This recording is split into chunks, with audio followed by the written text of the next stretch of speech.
បងប្អូនបាទភេទជ្ជៈ3ប្រភេទបាទបើសិនបងប្អូននៅក្នុងផែនការសម្រក់គីឡូ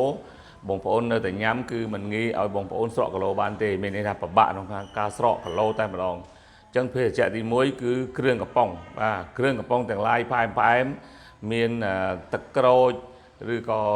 តែគុជតែជាដើមនេះបាទបងប្អូននៅប្រព្រឹត្តបងប្អូនមិនងាយស្រក់ទេ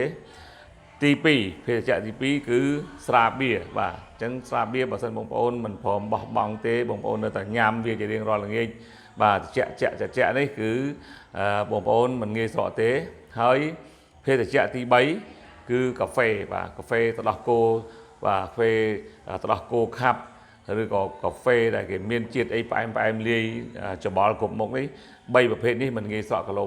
ទេណាបងប្អូនបើសិនជាបងប្អូនចង់ស្រក់គីឡូហើយនៅក្នុងផែនការសម្រក់គីឡូបងប្អូនផ្ចិតផ្ចង់ស្ដាប់ហើយបងប្អូនធ្វើតាម3វិធីនេះបងប្អូនត្រូវដកចោលហើយបងប្អូនព្យាយាមមកញ៉ាំទឹកសុទ្ធឬបងប្អូនមកផ្លាស់ប្ដូររបបអាហារបាទចឹងការធ្វើនេះគឺសំខាន់ណាស់បងប្អូនបាទជួយបងប្អូនស្រក់គីឡូ